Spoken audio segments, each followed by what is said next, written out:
How's it going, everybody? And welcome to another episode of the Barely There podcast. Be sure to follow the podcast on Twitter at Barely There Pod. I'm Duke Coughlin. Be sure to follow me on Twitter at that pod guy Duke. As always, I'm joined by Lucas Perfetti. You can follow him on Twitter at LucasPerfetti46. And we kind of have a big episode here, guys. Obviously, with me and Lucas going to the game on Thursday, we're trying to kind of do a bit of a super show where we're covering both the Vikings post game and the Commanders pregame. We were going to do 2 episodes this week, but like going Monday and Wednesday just doesn't make a whole lot of sense, honestly, because, you guys are just going to get all the same information anyway. So why not just mush them and mash them into one big old episode. But anyway, just jumping right in, Lucas, I'll let you pop off here in a second. But obviously Chicago Bears losing the Minnesota Vikings on Sunday, 29-22. It was kind of a back and forth game. Honestly, it started out really kind of feeling insurmountable. It got really ugly really quick. Obviously, by the end of the first half, Minnesota was just kind of doing whatever they wanted on offense. I believe Kirk Cousins completed his first 17 or 18 passes in a row, set a career high mark.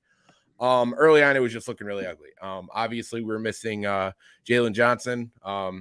Justin Jefferson was having that typical type of game. I believe he finished with a 12 receptions, 154 yards, no touchdowns, luckily, but obviously didn't matter in the end. But it seemed like towards the end of the first half, after sputtering on offense and kind of really struggling on defense, it feels like we got that one stop and forced that first punt, and this team kind of really started to take off. I mean, obviously we had Cairo Santos keep us in the game. David Montgomery, I believe, scoring it was Velus Jones who scored the first touchdown for the Bears right before the end of the first half. That really kept us kind of in this game as we took the ball at halftime and then made a real run of it. Yeah, I mean, how are you feeling about this game, Lucas? Obviously, we have a bit to dive into about it, but how did you feel? A, by the start, and B, by the momentum swing that we kind of felt heading into the second half. I mean, start of the game was disgusting. Like you said, insurmountable. I thought that was a nice big word you used there, fat boy. So I thought that was nice. But that's exactly how it felt. It was like Minnesota isn't even playing with their food. They're just fucking eating it. They're just a fat dude at the IHOP, just absolutely hammering away on silver dollars. That's what it felt like at first. But then things did turn around, Overall, though, the whole game, it's a polar opposite of how I felt after Houston. I was upset after a win with the Houston Texans because realistically, this season lives and dies with Justin Fields and finding out if we have QB1. I've never been this happy after a loss. And I think it really just comes down to the fact that Fields rose to the occasion. This was the first time that the Bears weren't able to really control things early on and keep it close. And, hey, you can justify running the ball because, you know what I mean? Like, it wasn't like that. They blew our fucking doors off in that first 18 to 20 minutes or so in the first half. And then Fields just kind of snapped into a mode and looked like what he's advertised as. It's what Bears fans advertised him as. And it's not like he had a crazy stat game. He was just him, for a way to put it. Like, he played at a extremely high fucking level. There were a couple missed opportunities. That first drive, I want to say he missed, like, him and Mooney. I don't even think it was a bad throw. I think it was just a timing thing. But that's what I'm saying. Like, that's what I was getting at with some of these earlier weeks, right? Like, you see something like that in the corner of the end zone, you miss out on an opportunity, but it's there. You saw him, he threw it, he released it. Maybe the receiver ran a route the wrong way. Maybe Justin thought he was going to be somewhere he wasn't, right? Like, you can live with those types of mistakes. It was the not releasing the ball that you couldn't live with. And to be honest, man, like, he read his hots really well. And you saw the rush slow down a ton, as we were talking about on last week's episode. If he gets the ball out quickly to these checks downs and his hot reads, knowing that, hey, this blitzing linebacker is going to vacate this zone, so this guy's going to pop into it, to just let it go. Like, we saw all of that. And that was the most encouraging loss I've had as a Bears fan in a long time. Yeah, and I feel like that sentiment has been echoed basically by everybody else who has kind of tried to get big takeaways away from this game. Obviously, like, the game ended in the worst possible manner imaginable, with Smith Smith-Massett getting just completely manhandled and the ball ripped out of his hands. But I don't want that to take away from how well this team actually played and how well these second half adjustments really came into hand. This is a team that, dude, to start out, like I was saying earlier, it couldn't have been any worse. Like the offense wasn't ticking. The defense was just getting picked apart. Really anything they were trying to stop just wasn't working. They were not getting to Kirk Cousins, who, as we know, can be a statue in the pocket. And if you do not give that statue pressure, he will just masterfully throw the ball all over you, man. That's just kind of who Kirk Cousins is at this point of his career. And we were just struggling to get that pass rush. And once you kind of saw getting Kirk off kilter, being able to kind of force them to play a little bit more honest in the receiving core, and not be able to just kind of take whatever they wanted from whatever the defense was giving them. You kind of saw that's when the tide started to change.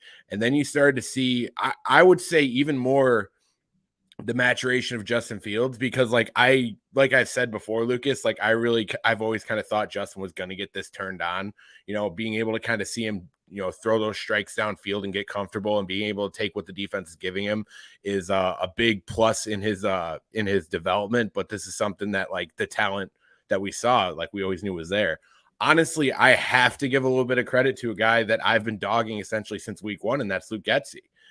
Play calling down the stretch in this game, it was night and day compared to what we've seen in the past. Like, being able to call plays off script, it seemed like he got a little bit more in a rhythm of understanding what the defense is actually giving him and being able to give his quarterback the layups and give him the right matchups to take advantage of him.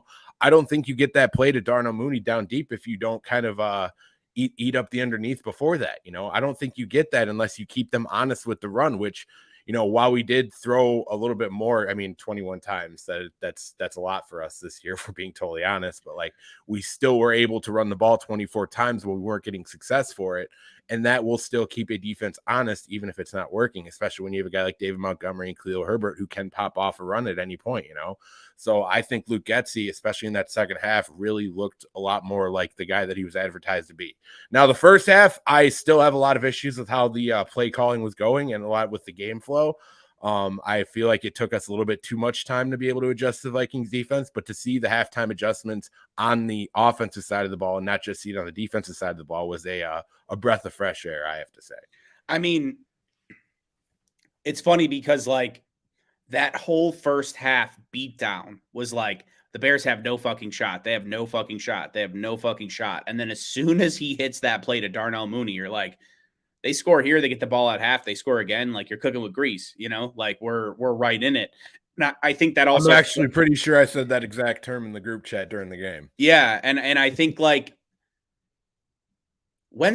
has it ever happened in your lifetime where you're like, the Bears are down 17 points and you get a drive before halftime and a drive after halftime where you score both times and, like, put yourself back in the game? I can't remember. Like, that alone is huge, to score that last drive. You have a possession, and don't even mention, like, that's not to mention the blocked field goal that came up huge in this game. Like, there were some big plays being made. Thanks, Al. We try to rock dope as hats as possible. Come see him live this week. But yeah, man, I really, I just think, like, it finally started clicking for the whole offense. Everyone was getting there. Smith-Massett, that's bad. You're a street free agent that they pick up and you get your opportunity. And that's the thing too. I liked some of what he had to add. He had a few receptions there where it's like, okay, he looks like he's a little bit of a ball player. But regardless of the fumble, you had the opportunity to get out of bounds. Like, that's what you're supposed to do in that situation, coaching. And maybe that's something to him being a newer player or whatever. But I truly feel like Justin was robbed of a game-winning drive, because at that point in the game, he was not missing. And to be honest, I think, like, in terms of getting him going early, I think we take a few deep shots, because that's what really gets him going. Seeing that happen with Darnell Mooney, I think, sparked the entire team. If that play doesn't happen, they're probably not going to methodically drive themselves down. Like, that was a confidence booster right there. Hey, we're down 10 points and we get the ball at half. We come down and score, and we're able to do things. So it's such a momentum game. And that's why analytics can't really cover everything that you're supposed to do. Shout out to the analytics guys, but to me, I just feel like that we need to get Justin kickstarted with something like that. Not the layup throws, not the easy quick read throws, but let him throw a fucking bomb. That's what he does. I think that's a good way to get things started. Smith Marset also had a block in the back haul, which I thought was a bullshit block. It was almost like a flop to me in basketball where he had his hands on him first, on his chest, and then the guy turned around and kind of jumped forward.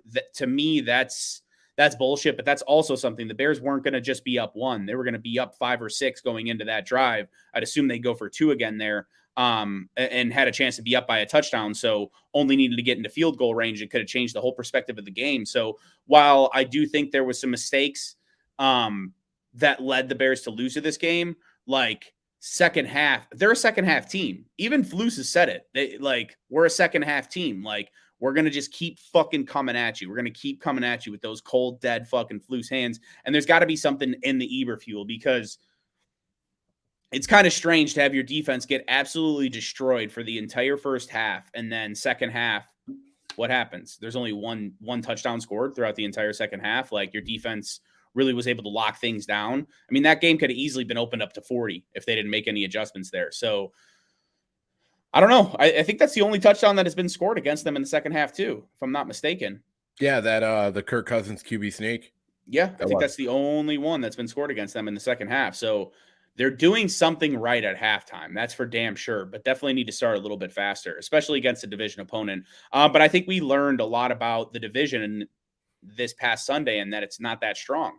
Packers lost to the Giants in what's it called? Detroit got absolutely demolished. And I think this is a game that the Bears should have won. When you really calculate it all for how it started, some of the mistakes that were made, and the fact that they were in it at the end, I truly believe this is the game that the Bears could have won. Kirk Cousins will always be Kirk Cousins, no matter what happens. Any type of wild card or playoff race type game is going to be put into prime time. So you can't avoid playing in fucking prime time on the Super Bowl. So Kirk's going to have trouble no matter what. I think we know that the Vikings ceiling is still there with Kirk Cousins, because remember when I shared that stat about the 3.1 seconds that it's taken Justin Fields to throw? Number 2 on that list, Kirk Cousins at 2.9. He's always been that motherfucking guy. He's always been that guy to be able to take things underneath and kind of kill you with paper cuts. And that's why I didn't love the first half strategy, because as we were talking about, Duke was saying, before we came on, it really looked like they were kind of letting Justin Jefferson get his yards, just not beat you over the top,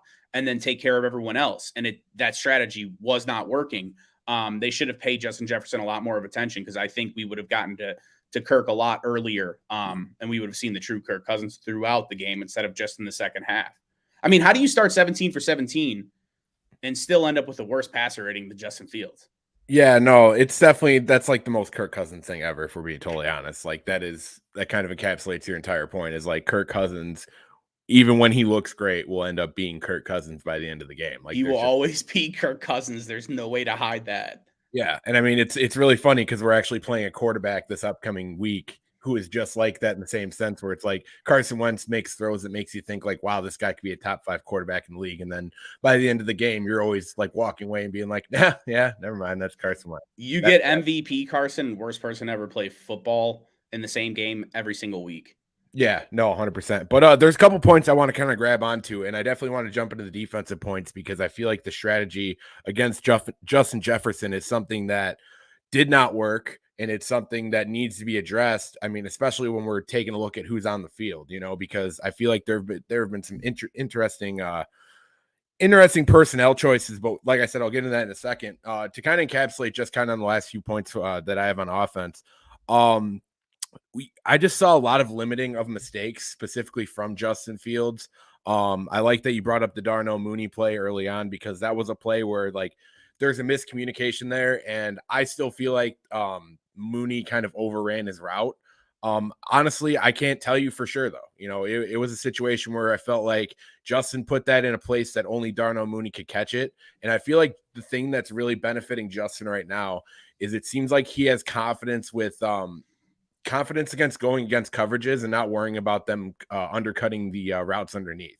Because I know the one thing that me and you, Lucas, saw on the day that we went to training camp, and it was once they got to team, Justin got hit underneath on a lot of coverage. And I think that's where the first pick six from Kyler Gordon came from on the first play of team came from. And it's one of these things where you have to not be paranoid about the coverage. You have to not be worried that someone's going to make a jump underneath. You need to be able to see the spacing of your wide receivers and see where they are on the comeback and just kind of trust your arm and make that throw. And, you kind of got a feel from watching Justin of just seeing him get into a rhythm and just being like, I'm just going to throw the football.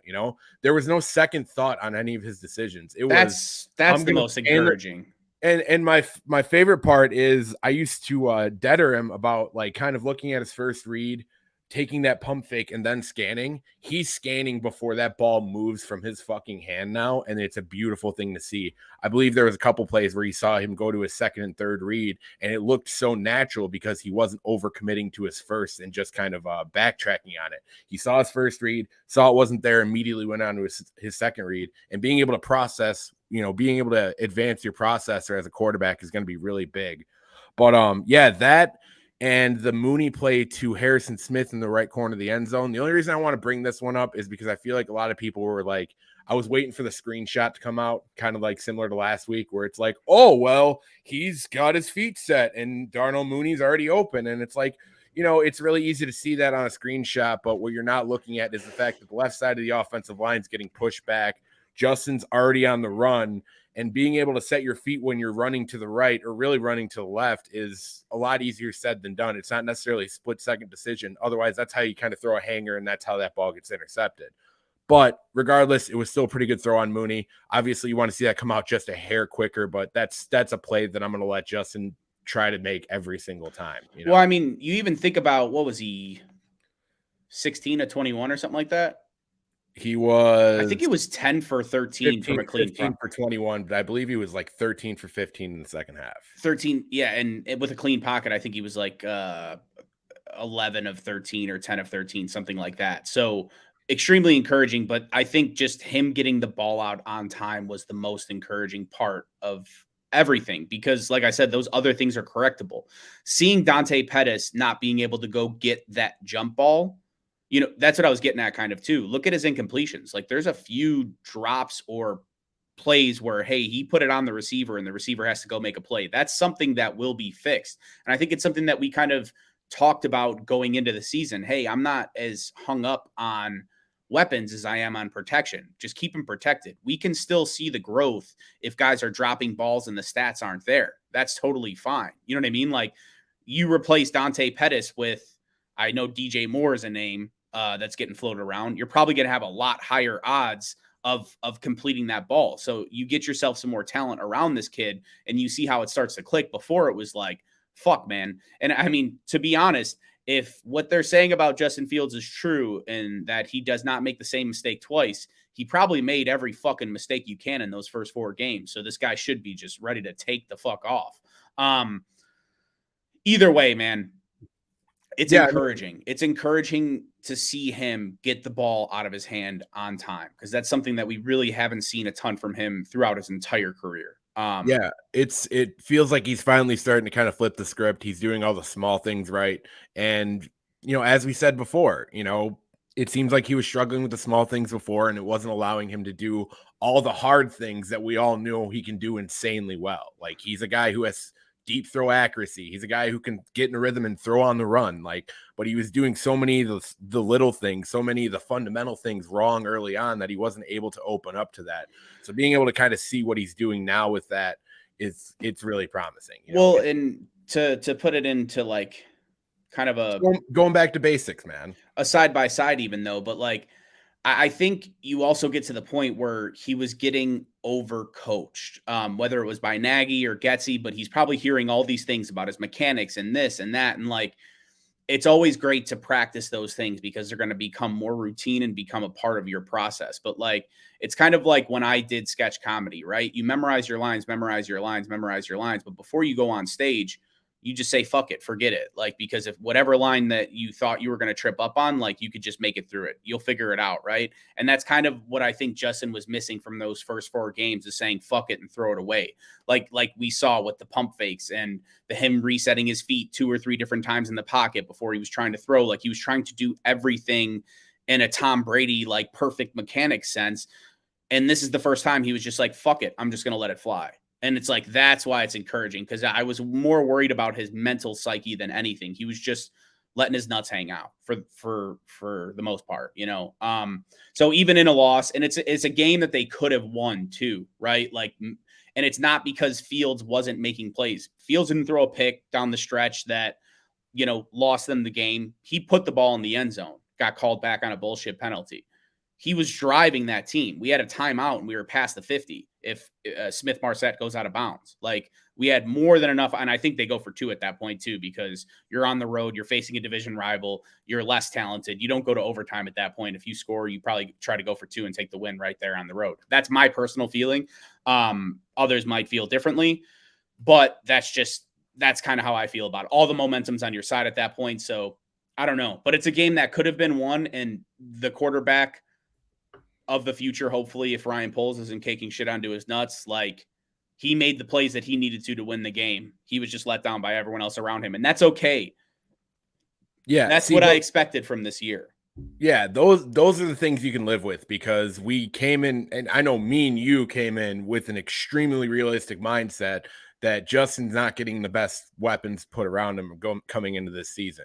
Where it got really where we kind of got down on Justin for a minute there was he just wasn't showing it regardless of who was out there. You know what I mean? Like, if you're hitting guys in the hands and they're dropping those, I'm going to give Justin that every single time. Like, that's a completion in my eyes. You know what I mean? He should have had 17 completions out of 21, in my opinion. Like, I'm going to take a look once the season's over, like, and where we kind of rank up as a team when it comes to drops and stuff like that, and kind of take a look at how catchable footballs as far as Justin Fields goes around. But yeah, I mean, kind of moving forward though, because I mean, I feel like everything that we need to say about Justin Fields has been said. You know, he looked like a guy who wasn't playing with a ton of baggage. I like kind of the coaching point that you brought up, man. He was playing like a hungry fucking lion compared to a poorly packed duffel bag, you know, and that's a really nice thing to see. Exactly.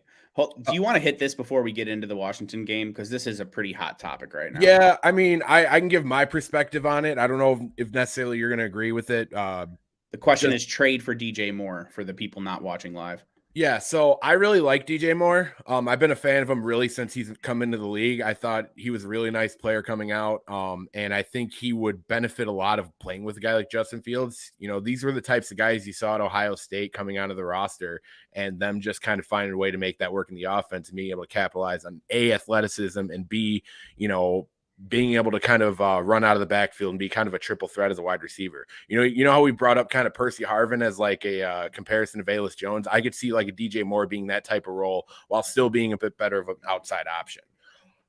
With that all being said, I feel like with where Carolina is after firing Matt Rule, they've put so much money into their current roster right now. And if they are going, it's hard to tell where the Panthers are going to go from here. Like, are they going to do a full-blown rebuild? Like, that's kind of the idea that people have been tossing out there. They need to sell off some parts for sure. They really do. But yeah. Is DJ Moore somebody who they just extended, I think, last year or something? I almost think it might have been this year, dude. Yeah, I was to say they just handed him a 3-year extension, and even coming into this year, they had, like, with how quick of a plug they had on Matt Rule, they had an understanding that it could all fall off pretty quick. I don't think you're handing DJ Moore a 3-year extension if you don't have some sort of intention to try to make that work. And on top of that, there would have to be a lot worked out in a trade, and they would have to get a haul for him, because they would have to maneuver the cap, because the dead money on the DJ Moore contract is just, it's disgusting to look at, if I'm being totally honest. Yeah. That can be manipulated, but you have to understand, if you're going to make the Panthers manipulate that, they're going to make you give them a haul. And I'm not entirely sure with where the Bears are right now that we need to be handing over a haul for anybody. You know, that's just where I'm at. I would much rather take this year on the chin and go draft a wide receiver in the first round next year, because I feel like you almost have to, even if we have to trade up to go get a guy that we want in the first round. But like, I'm just not comfortable right now with taking on that big of a contract with having to give up as much as I feel like Carolina is going to want for him. I feel like if a trade does happen, it's going to be a team jumping in like like Buffalo or something like that and just handing over a fuck ton of draft capital to make it happen. And we're just not a team right now that should be handing over future draft capital with where we're at as a roster and where we're at, just kind of setting up as a franchise moving forward. Yeah, Al threw this in the chat. They extended him this year. It's a 3-year extension that actually starts next year. $19 million cap hit for 2023. And I do know that there are ways to rid yourself of that cap. Some of it at least, but they will have to take some form of a hit. So I don't know if it's worth it to them. I was going to say before, I don't know if it's worth it for the Bears, but like, man, with how much receivers are going for, like getting him locked in at 19 million for 3 years. He's a very good player. I don't know if I want to place him at great. And I think his situation has definitely made it for him to be less productive. But I don't know if the Bears should be taking that risk, especially with the capital and picking up his cap and stuff like that. Like, I just don't know if it's worth it. Personally, yeah, Buffalo's linked with CMC. I don't know why Devin Singletary finally looks like he did when he was at fucking, I think it was FAU or whatever.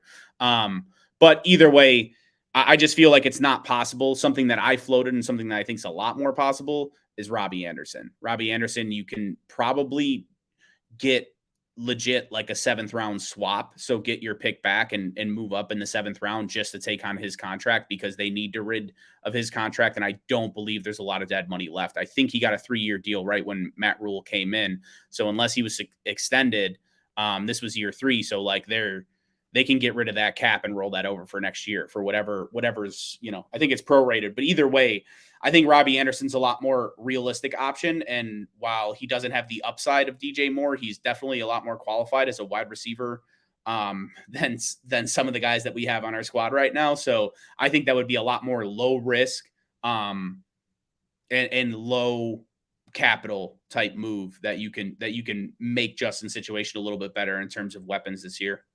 Yeah, no, I'm a big Robbie Anderson guy, and I really like that you brought it up before. He went to Baylor, and then where did he get drafted? Because I know he went to Carolina after.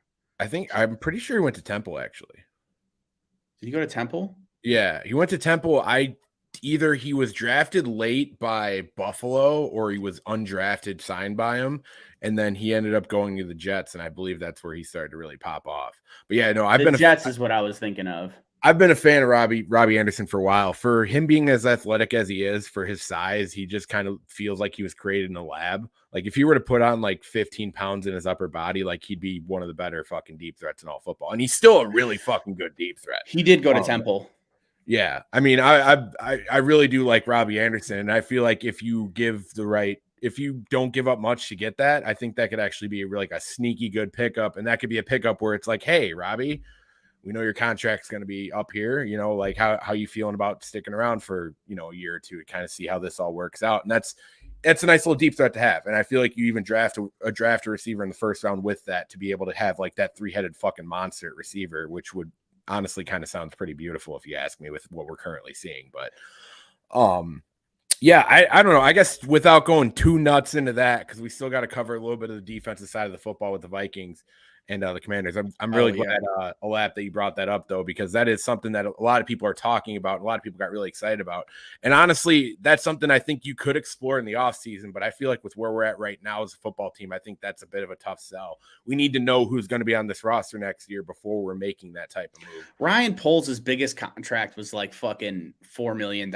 Who are we kidding? Like, they're not kidding DJ Moore. Let's I mean, dude, he's gonna trade off assets for like 6th round picks moving forward. You know what I mean? That kind of seems like his. There's no doubt he doesn't even want to pay a 1st round contract, so he's gonna trade out of the 1st and just end up with like 7 fucking seconds and 3/3.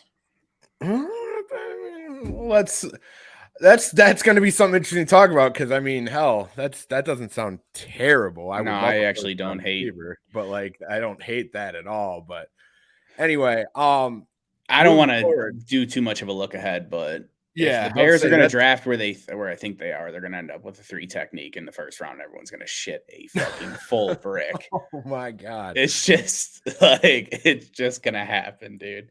Yeah, that would be pretty God, man, I almost want to see it just to see the reaction of everybody. Because, like, honestly, seeing the reaction from Gordon and Brisker was pretty fucking rich. Because I was basically calling throughout the process. It's like either we're going to get a receiver that we want, or we're going to use defense on both those picks, and everyone's going to freak out. And sure enough, that's exactly what happened. That's exactly what happened. But I mean, Christian Watson only runs in a straight line, so I think we dodged both there. But anyway, somebody who doesn't run in a straight line and is probably the best wide receiver in the entire NFC North and potentially one of the better receivers in all football, Justin Jefferson.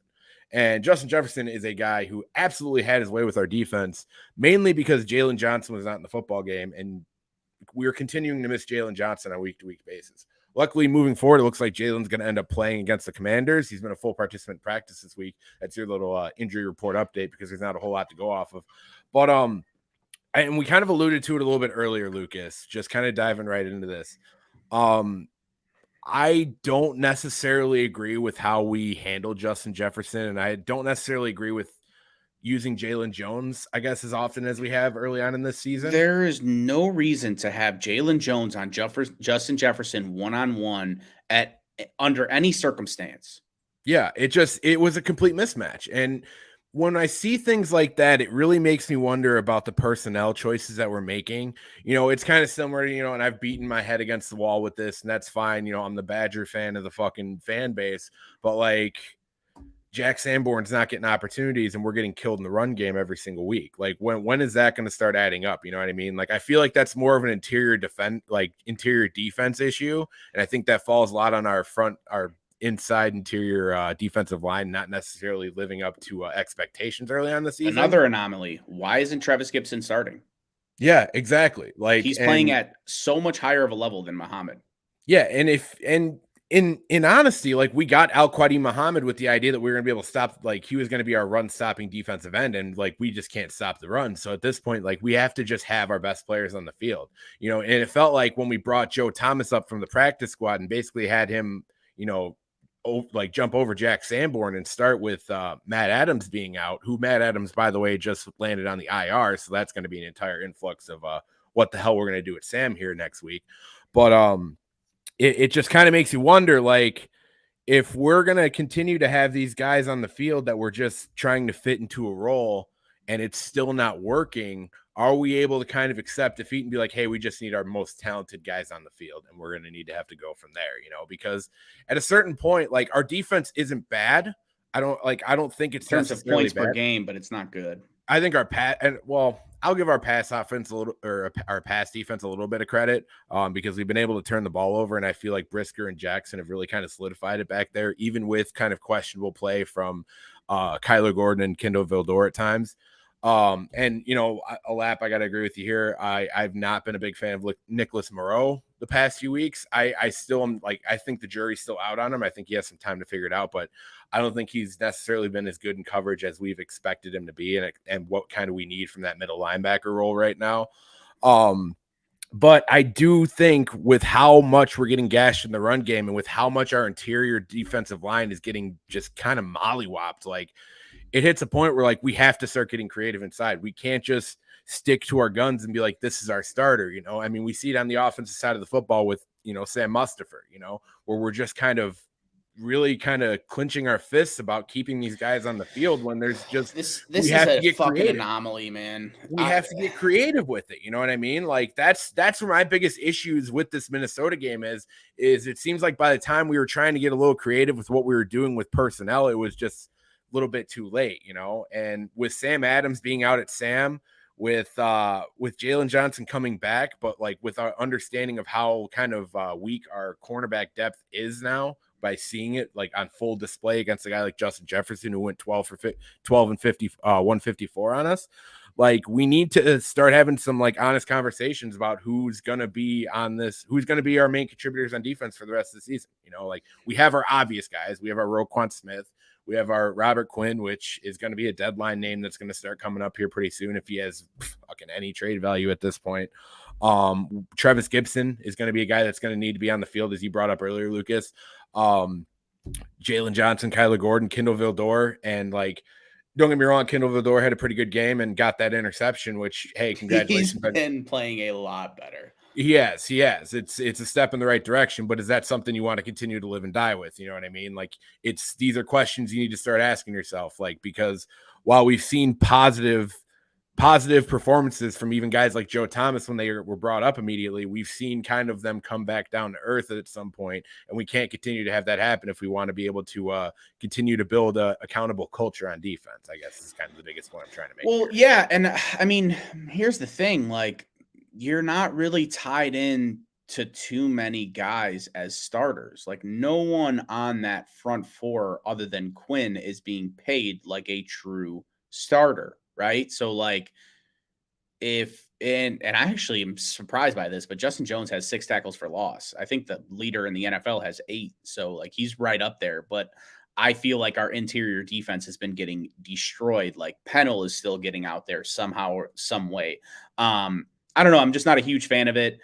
I just feel like you're at the point where you're in a retooling year at the least, right? More like a full blown fucking rebuild. Like no one spot should be guaranteed, even the guys that are getting paid really well. I just feel like you need to create sparks, kind of like how Joe Thomas comes up from the practice squad. He's probably fucking completely amped, full of Eberfuel, like gonna have a good first game because he wants to try to make a name for himself in this league, and then defenses see what he is and they're like, yeah, this is how we can attack him. This is why he was on the practice squad, right? Like, so keep fucking rotating that spark. Like, no one should have a guaranteed starting spot on this defense. Really, other than Bojack's, the only one, because Roquan hasn't been playing well. He's been playing good, but he hasn't been playing up to his standard.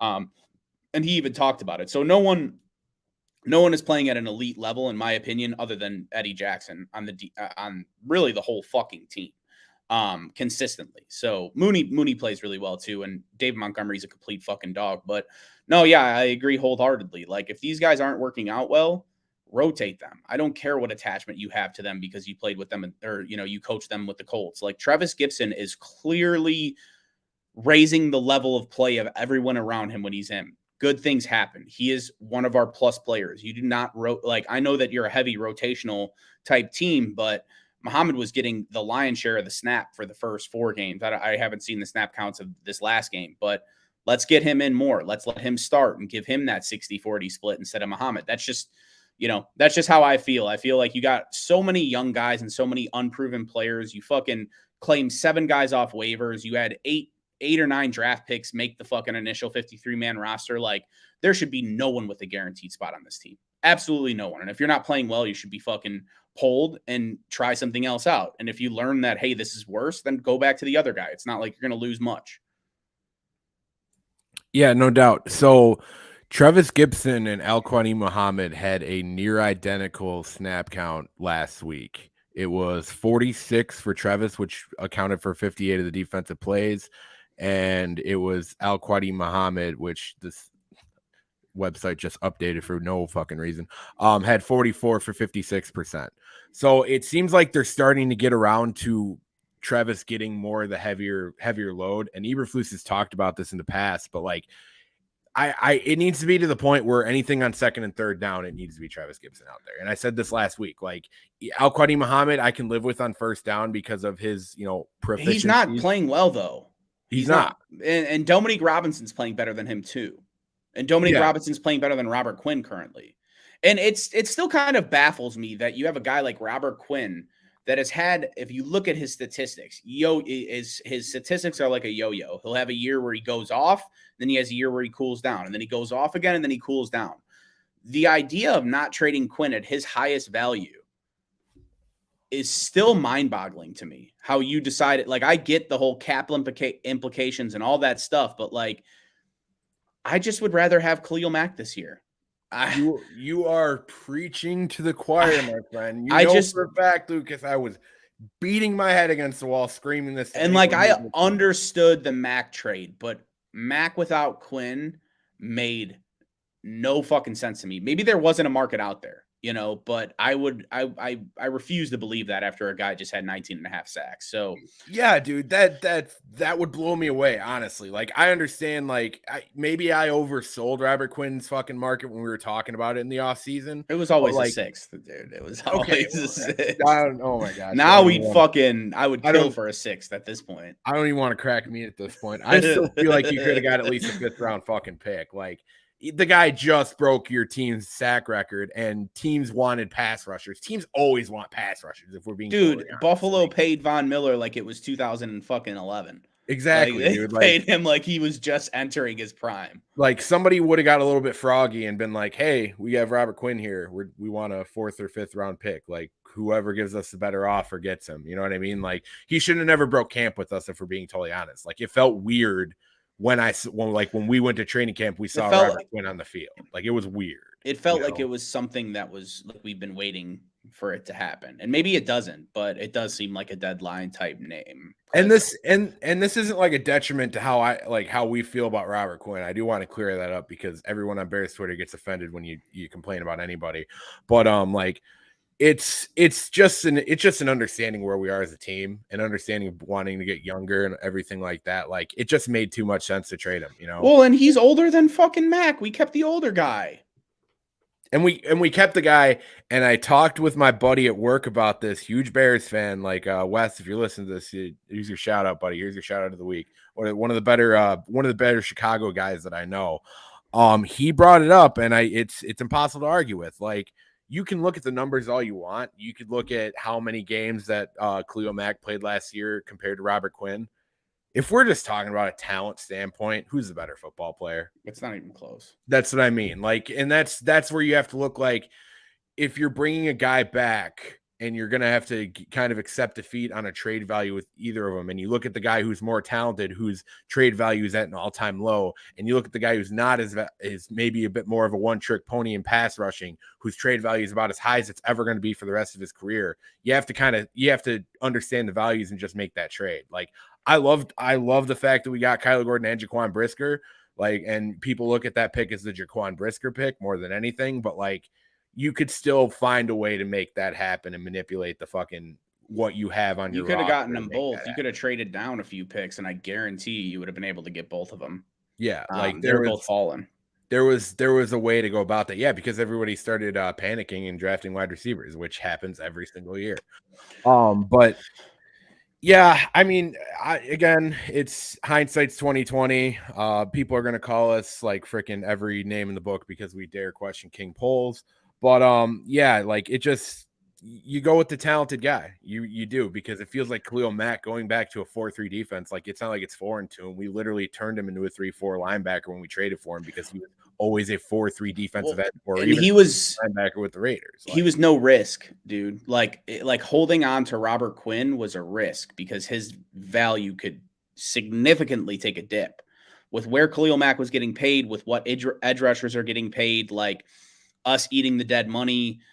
Even if Mack has a down season, he still is going to get you a second rounder next year. You know what I mean? Like, so to me, in terms of the values, you keeping value with the trade, like keeping one of those players, like what's it called? Robert Quinn was way more high risk than Khalil Mack, but like you said, the page has already been turned on that, but it didn't make a ton of sense to me. Well, dude, and we'll move on from this point here in a second, but like, I guess the biggest thing I would compare it to is, like, think of like Justin Houston, like when he was leaving Kansas City, everybody thought he was toast, that type of thing, and he just has kind of proved that talent trumps all, and he's still shown that he is still an effective player in the NFL. You know what I mean? Like, he went to Indianapolis and he proved that, like, hey, I still have a lot left in the tank, and you're gonna see Khalil Mack be that guy, even if he ends up leaving San Diego at some point, or LA at some point. Like, you're gonna see, like, he's still a guy who's gonna make a long career in this league just based on how freaking talented he is. Well, and just with the attention that he was getting regularly, like, he makes everyone on the defensive line better. The running game would have ultimately been 100 times better. You don't have to sign Quinn Muhammad. You end up getting the 3rd round pick for Allen Robinson, because you don't have to fucking lose the comp pick or whatever for picking up Jones and Muhammad. So there's a lot of things. Yeah, exactly. Ryan Poles' philosophy: buy high, sell low. Excuse me. Yeah, that's all I got. That's all I got in terms of the Yeah. defense. Like, there was some bad. They just got to fucking tackle better. Then they got to rally around the ball. When you didn't see a ton of plays where, like with the 2006 Bears or the 2008 Bears with that Lovie Smith, Rod Marinelli hits principle. Like, if you saw a guy break one tackle, they were maybe getting 1-2 more yards, and then they were getting swarmed. Like, you don't see that. It shouldn't be one guy left on an island if someone that is paid a lot of money to make people miss fucking in the open field, when they miss and no one else is around there to support, like that's not a good thing. So definitely got to get better. I'm sure everyone gets loafs every week, but what the fuck does that mean if they're not correcting it? It's been a common theme through the first 5 weeks, and they are keeping points off the board. In terms of point, like, they haven't had one of those games where they let up 45 points. It's not like a Ravens defense or anything like that. They're not terrible. But I expected more from them, especially with Eberflus kind of overseeing everything. Yeah, and I guess to kind of encapsulate this whole point, and then we can get a little bit into the Commanders game. I will say it seems like in the second half that hits principle kind of comes into effect a little bit more. I did notice on some plays that they were finishing to the football a lot more. It doesn't happen early on though, and that's a problem. Like, as Olap said in the chat a little bit earlier, like, guys need to drink their Eberfuel 90 minutes before the game instead at fucking halftime. Like, Mike can't be going to his secret stuff, in the second half. He needs to be hitting that shit every single quarter on the sidelines, But I do think that's something that we need to be able to see a complete 4 quarters of football, and we just have not seen that yet. Even in the wins, like, that's something that's going to continue to be the narrative surrounding around Matt Eberflus. But I do like his more aggressive approach. It felt more like on both the offensive and defensive side of the football that Matt Eberflus had a little bit more influence in this game. He finally kind of took the reins as a head coach a little bit more, and like, it felt like when we were making aggressive decisions, it felt like it had Matt Eberflus written all over. You know what I mean? It was situations like going for that 2-point conversion, which I don't know if I necessarily love going for it right there, but I mean, you live with it. I hated the play call, I guess, was more what I'm trying to say. If it works, I love it. Because it didn't work, whatever. And then, honestly, it didn't work. But the onside kick, I really liked that with where we were with the momentum. Yeah, dude. And I really feel like that is how you get your defense juiced up, because by making a fucking decision like that, you're telling everyone on your starting 11 defense, hey, I trust you. Don't make me regret this. Go make a fucking play. Yeah. They're out there and they're fucking flying around and making plays. And I do also want to make a point. I don't know if you noticed this, Lucas, but in the second half, it seemed like Eberflus, when we were on defense, had his notepad and he was covering his mouth quite a bit. Makes you kind of wonder if he was starting to get a little bit more into the conversation on the defensive side of the football. I feel like that's something we've kind of seen coming, but it seemed like he was starting to be a little bit more involved in play calling on the defense. Now, I could be completely wrong about that, but it looked like he was starting to it was something I haven't seen in the first few games that I saw more in this game in the second half of Eberflus kind of having his notepad out, which he always kind of writes on his notepad, but on the defensive side of the football, it seemed like he was starting to make a little bit more, either getting in Alan Williams' ear about what he wants him to do, or he was just flat out making calls. But that's something I feel like we're going to see this upcoming Thursday, and see kind of how much he really has to say on defense right now. Yeah. And I mean, I don't see it being unrealistic. Like, the guy's used to running extremely good defenses, and his defense is not playing well. So if he can fix it, please do. Right? Like, if that's what it takes for you to be a little bit more vocal and call plays a little bit more down the stretch, I'm totally okay with that. But I prefer the CEO type head coach. I don't want him to get too involved in the defense, because then you got a whole different bag of worms to pack or unpack, or however the fuck that saying goes. There's worms. There's worms. There's worms, and you put them on a hook and you try to get fish with them. That's all I know. Yeah, man. I don't know. I just defensively, they have to be better. They have to be better, and they have more horses on defense than they do on offense, for sure. So they have to be better. But no, I do think the aggressiveness is huge, and to be honest, it puts the defense under pressure, and you kind of see what you have a little bit more. We need to see what people are under pressure to see if they're going to be this part of this team next year in 2024 and 2025, right? Like, it was almost a blessing in disguise that the defense got fucking waxed right away, because we had to be aggressive on offense at that point. Had to be. There, like, so we got to see a lot of growth from Justin Fields because of that. If that's a 3-point game the entire time, for all you know, Justin Fields has 13 attempts. So could be a blessing in disguise down the stretch there.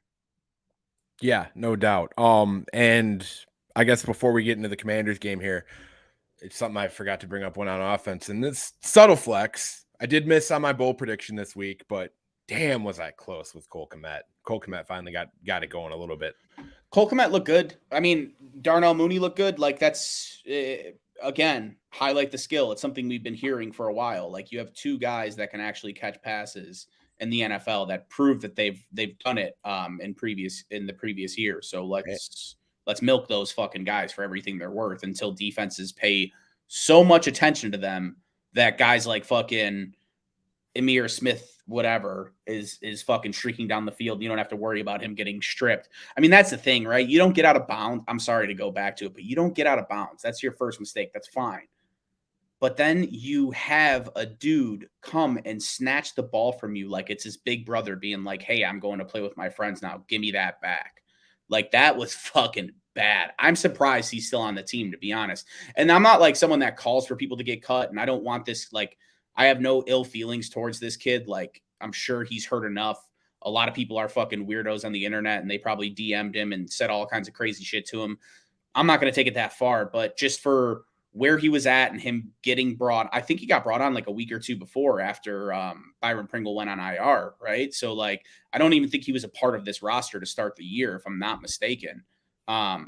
If I am, sorry, like, I'm usually way on top of this, but I'm the way the roster has been churned, like, either way, you're all the way down the totem pole. Like, you can find guys like that right now on the street. I'm just surprised that the Bears didn't send a message with maybe they want to be a little bit more player friendly. I'm not sure, but that was gross, man. That was a really bad series of events there. Yeah, and I don't want to excuse anything he did, because honestly, dude, it was pretty wild to see a live cucking on an NFL field. It was live.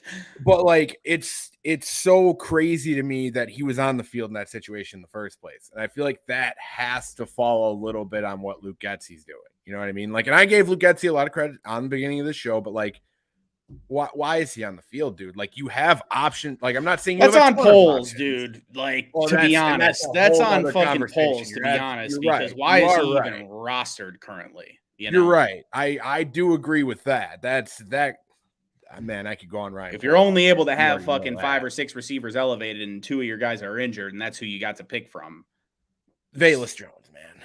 Yes. Yeah.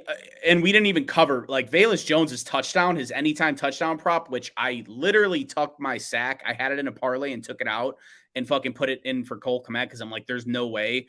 Of course, that was plus 2,700, dude. That's $100 to win $2,700. There's a very rich man.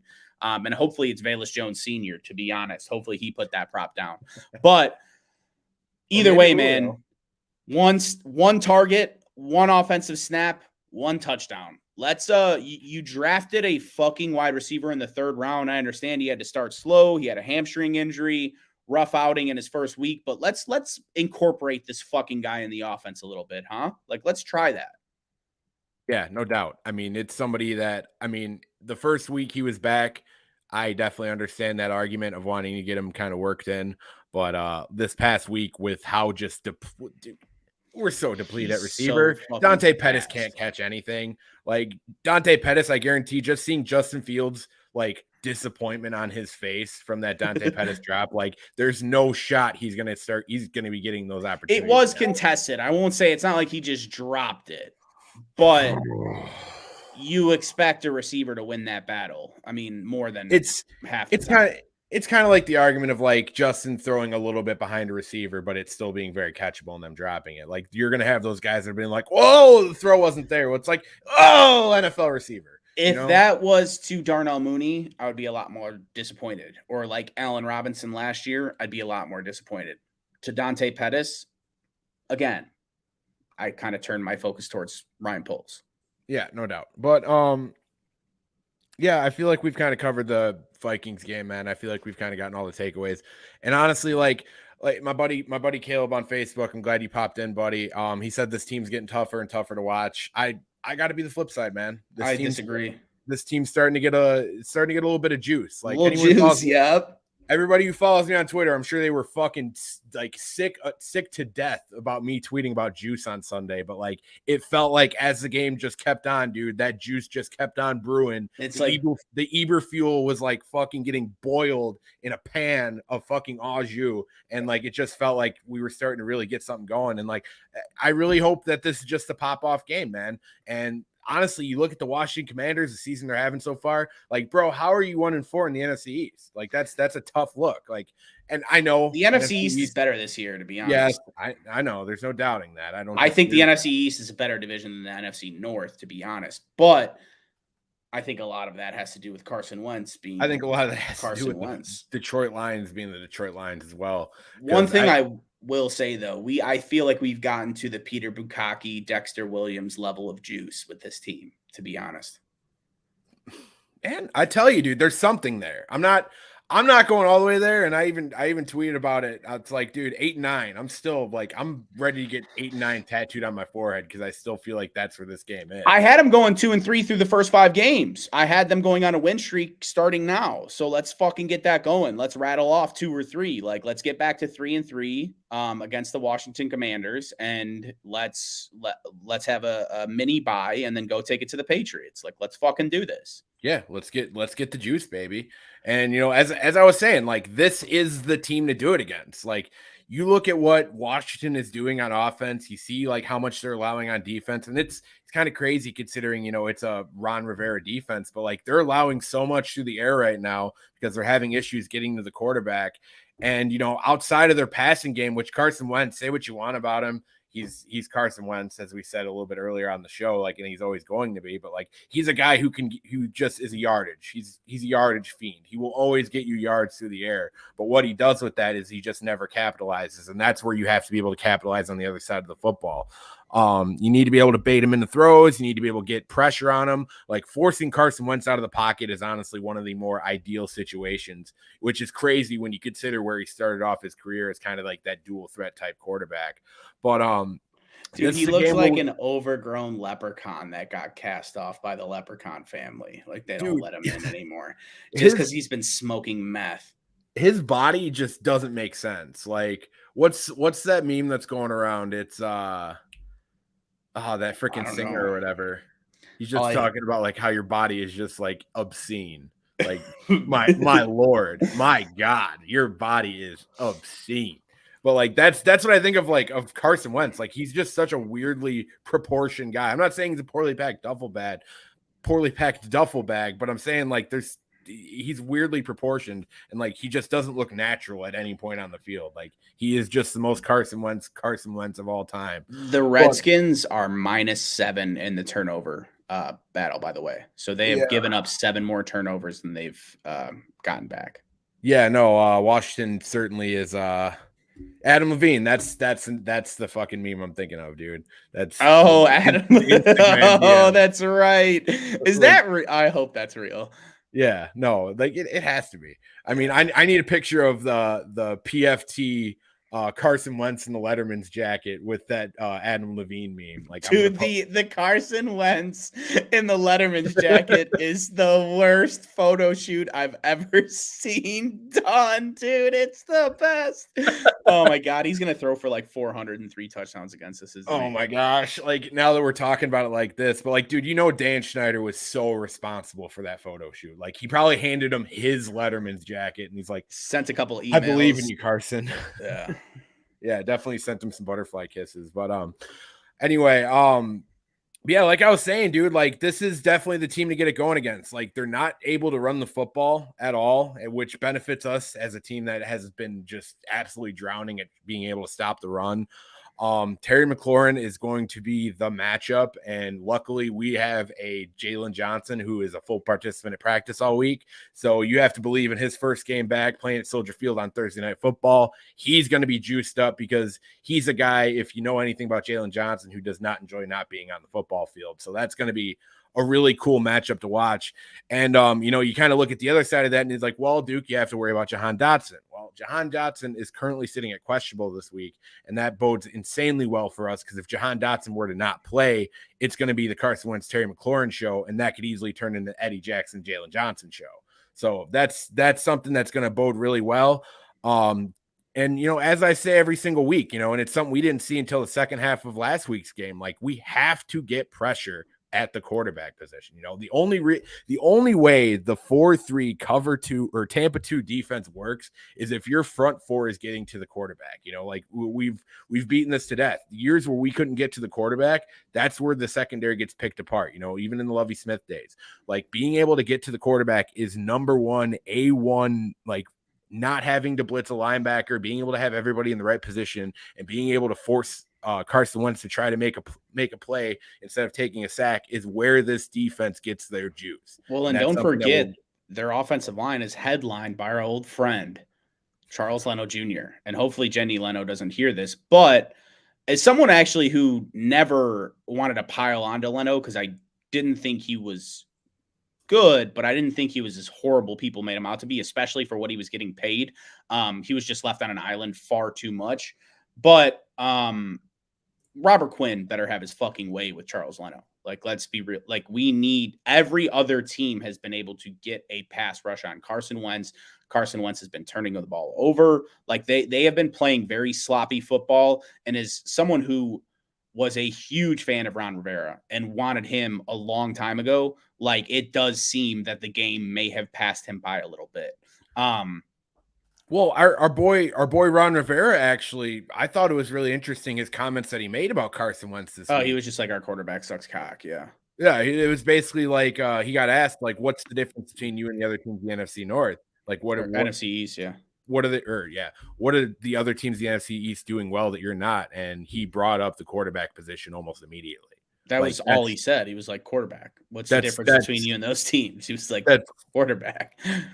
And that's quite the take, man. And it reeks of a team that has disconnect from their front office to their coaching staff. So, that's something we all have to capitalize on. Like, I don't care if people want to look at this after we win and be like, oh, well, we beat Washington. It's like, no, well, I don't care, dude. It's a dub. It's going to get this team moving in the right direction. And this is a defense that we can capitalize on. We can run the football on this defense. Like, they have some killers up front, no doubt, but their linebacker core is insanely limited. Their secondary is just kind of a cast off. It's an island of misfit toys at this point.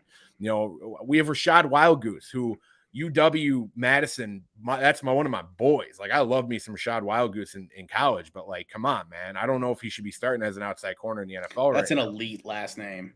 Oh, dude, it's incredible. Like, it's just kind of wild how we get some of those guys in Wisconsin that just have the most like fullback last names of all time. But it's true. That's so great. It's true. And then you have Bobby McCain starting at safety. You have Kendall Fuller, who is by far their best secondary guy, and even Fuller's then, a good player.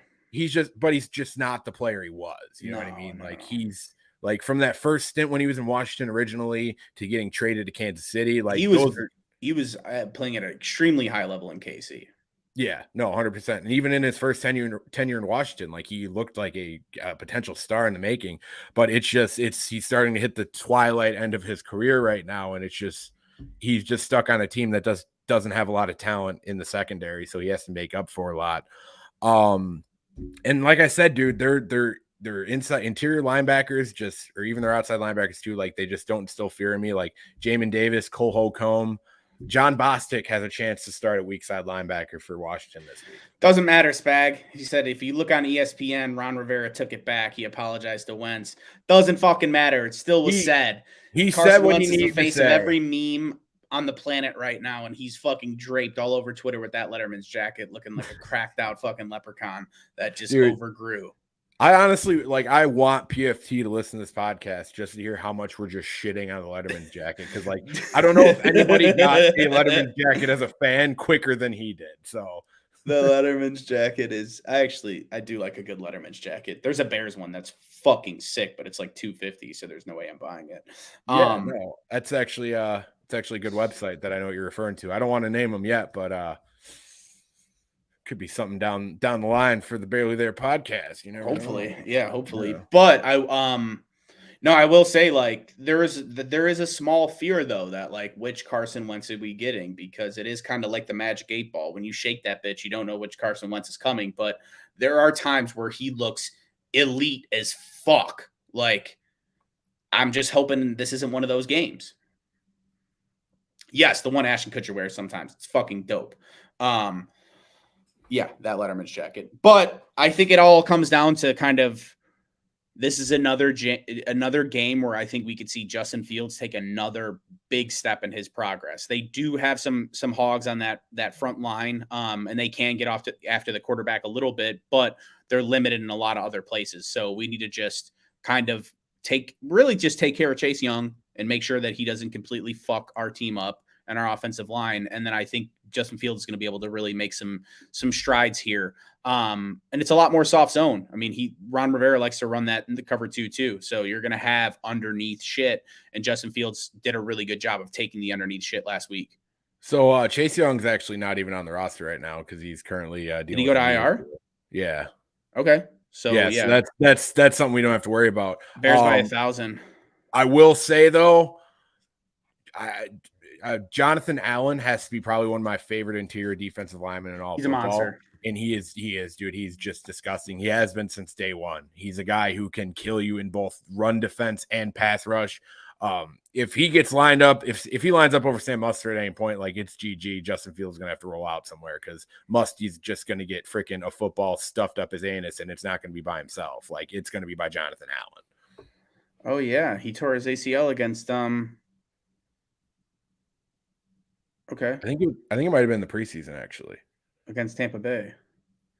I was wondering why they were struggling so much up front. Now it makes a lot of sense. Yeah. Sorry, I haven't brushed up on my Washington Commanders all 22 at all this year. No, you're good. Lap actually just brought up a great point because that's what I was going to bring up next. Is Montez Sweat though? He is actually a dog, so that's someone that we do have to account for. They got a good D line. But regardless of where they're going to mix him up, I wouldn't be surprised if they ended up putting Sweat outside on Borum, just because it feels like that might be the better matchup as far as pass blocking goes right now. But it's going to be a good test. I feel like they're going to get him moving around, and I think that's actually what they've been using. How they've been using him. They do like James Smith Williams, and they have been mixing him Shaka Tony as well. But it seems that year they almost upset Tampa in the wild card game. They had, I think it was Jonathan Allen, Sweat, Kerrigan, and Chase Young as their D line. That's the only reason why they were fucking somewhat competitive that year.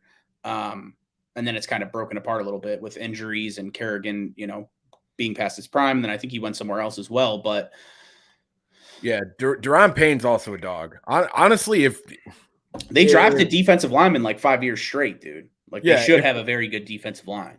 If Washington were to blow it up, honestly, Deron Payne or Jonathan Allen would be beautiful acquisitions for the Chicago Bears. That would do so much for our interior defensive line. That's something to talk about at a later date, but holy hell, that sounds beautiful. Did you freeze, buddy? Lucas. Oh no, I think something happened there because you went blank for a second too.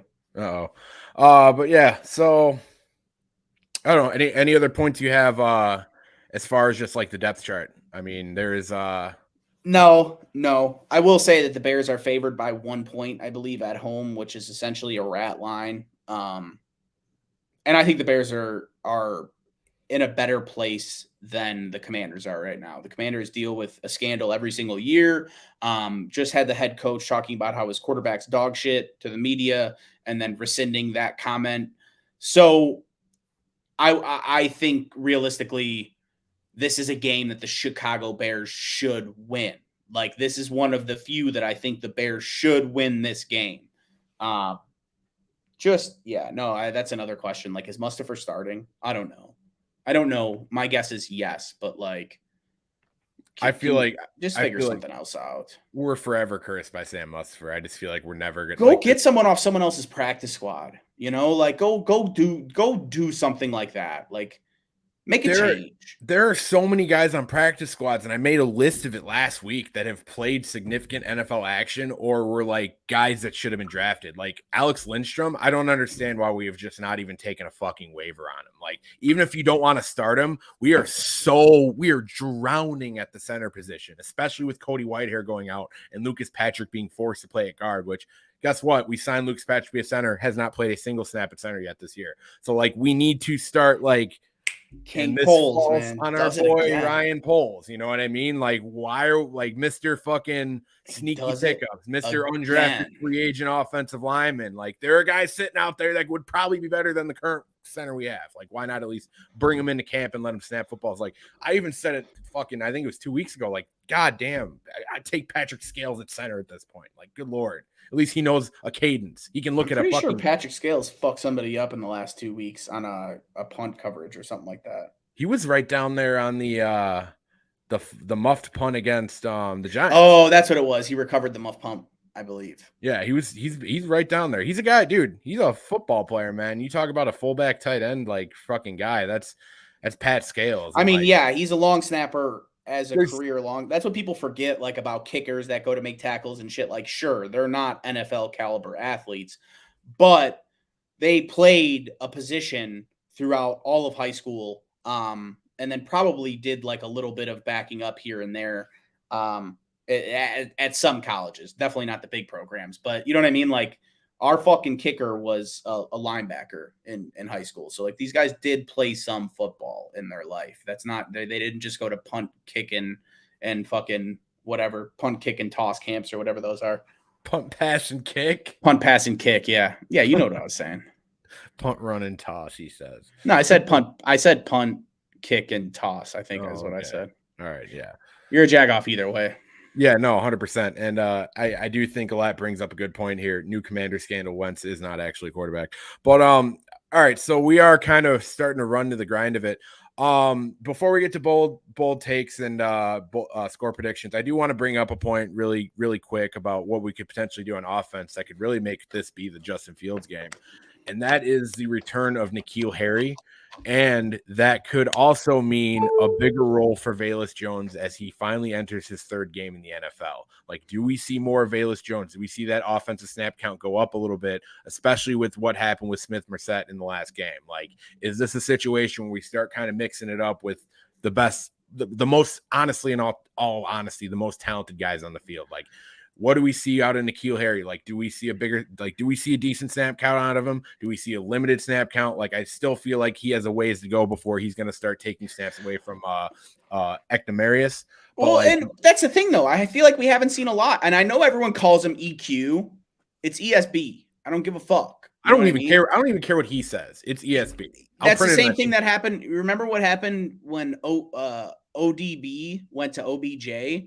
His fucking career went off the wagon, dude. Like, off the fucking wagon. When everyone called him ODB, he's like, no, that's old dirty bastard. Like, that's when he was making those crazy catches. So I know he had a great year last year. And honestly, for someone that's not a huge Odell fan, I would take him this year.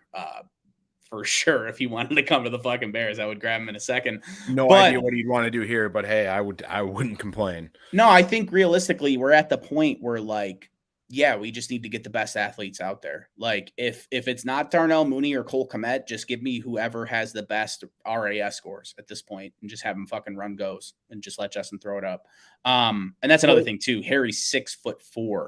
I think we've gone away from ESB a little bit and we've let Pettis kind of get more involved. Like, no, like that's why I'd like to see like it run through Mooney and Kmet and then ESB's getting some of those targets, but then you sprinkle in some Harry. Like that jump ball was perfect for Harry. I think Harry catches that over a guy like Pettis. That's what Harry did in college. That's what he specializes in, what he didn't get an opportunity to do in New England. So, yeah, man, I have high hopes, like inserting some talent, right? Like we were down 2 receivers that we anticipated getting some legitimate snap counts from the start of the year. So maybe we do have a little bit of an insert of talent. There's no name brand people coming in, but fuck, man, it's better than than what we had. I mean, dude, we were looking forward to Tajay Sharp and David Moore. Like, and when those two guys went out, we were like, what the fuck? Like, what do we do? Like, listen, I know it might not sound good in hindsight with how down bad we were at wide receiver, but I am still under the impression that if David Moore got on this roster, we would have seen some pretty decent. I like David Moore. I like that signing a lot more than I like the Pettis. And Pettis, I think, was just surprising, but now he's come back to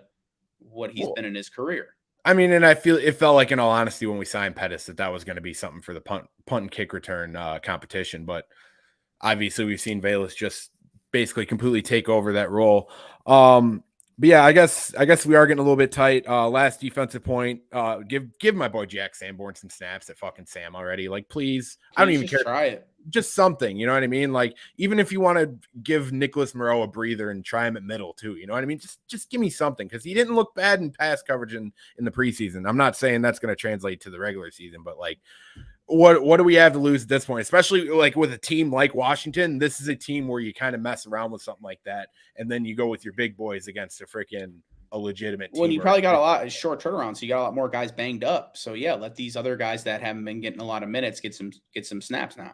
Yeah, exactly. It can't hurt, especially if God forbid we were to take an early lead and actually kind of coast. You know what I mean? Like, God forbid we actually be able to see a little bit of our depth without worrying that they're going to get their dicks blown off, you know? But, all right. So moving forward, because we are running a little bit short on time. Yes, let Sanborn play at center. I believe that would 100%. Fun fact, 100% of high school middle linebackers also play center. And I mean, dude, he comes from Wisconsin, so he's got to be able to block. There's just zero doubt about that. But anyway, bold prediction. What do you got, Lucas? Bold prediction. My bold prediction is that Robert Quinn gets 2.5 sacks this week. Ooh, all right. I like that. My bold prediction, it's going to be Jaquan Brisker's getting his first career interception this week. Would love to see it. Fucking love to see it. I think we're gonna enter an era, because it's getting to the point where Eddie Jackson has to be on this roster moving forward, that we have just the fucking bash bros back there of just interceptions, smacking people. You know, Eddie Jackson looking like the guy that talked about how good he tackled last year. He looks like that guy now. So. Well, I mean, like, that's the thing too. Before, if he was playing at the same level he was in the last 2 years, you're kind of thinking, okay, $9 million, we might have to eat that money. With what they're playing, with how he's playing right now, there's no reason to eat $9 million for him. You have more than enough cap space. It was never a doubt for me, my friend. Yeah. All right. But score prediction, what do you got? I actually think the Bears are going to come. I think they're going to continue their offensive strategy. Now, it could go the opposite way. It could be like, hey, the first half of the last preseason game, and then we get to first season of the year or first game of the year against San Fran, and it's a complete mess. But I think we're going to build off that. So I think the Bears are going to put up actually their highest point total of the year at 34 points. So 4 touchdowns, 2 field goals, and they're going to let up 24. So 34-24. They'll win by 10. So I'm going to stick with my exact score prediction from last week, because I feel like if we played a full 4 quarters that we could have hit that. And I'm going to go 31-17 Bears. I think we're going to get aggressive. I think there's going to be opportunities like on 4th and short where we could take the field goal, that I think we're going to get a little bit aggressive against a team like Washington with their secondary and just be able to take that and go down and score touchdowns. I think Justin Fields, I really like Spag's bold prediction. I think Fields goes for 3 touchdowns. I don't know if they're all through the air, but I think all purpose. I think this is a game for Fields to have his coming out party. I think Soldier Field on Thursday night, we're going to have people know what this team is and what they just did against the Minnesota Vikings. I feel like there's a bit of something brewing within the fan base of being a little bit excited about this. Even Brian Baldinger knows something's brewing, dude. Baldy's been covering us like every single week. Like, hey man, I fucking like what Flus is doing over there. It might not be wins right now, but I fucking like it. Yeah, it looks like the team that we were talking about before the season started. Like, that could be a fun young team to watch, you know. And man, Soldier Field on a Thursday night, I'm telling you, it's gonna be a crowd, Lucas. Like, we are going to be part of one good atmosphere on Thursday at the beginning of kickoff. Like, we're going to be able to feel the goosebumps in the fucking crowd. And if we can capitalize on that, it's going to be a beautiful night on Lake Michigan, no doubt. But yeah, so that's our bold predictions. That's our score predictions. Lucas, if you have anything else you want to toss in here, go right ahead. But otherwise, I'm looking good. Close us out. I don't plan on having a voice. Make sure you if you're going to the game, send us a DM or something. We're going to be tailgating. We could drink a beer at the stadium or something. Like if you want to come hang out, definitely hit us up. Yeah, no doubt. I'm definitely gonna be bringing some food. I'm gonna be in McCormick lot. I think I'm gonna be doing a lot. I don't know what lot I'm doing yet, but I'm gonna be probably in the McCormick lots. That's kind of like if I was gonna get a T-shirt to kind of represent, it would be a McCormick lot. That's one of the guys I am 100%. But anyway, so yeah, no, hit us up. We'll have a beer. I'm gonna bring down plenty of the lattes. I might even bring down a bottle to just sip on. It's gonna be a good night for sure, man. We're gonna have a lot of fun on the lake shore. And hopefully we're cheers into a Bears victory at the end of it. But yeah. Anyway, this has been Barely There.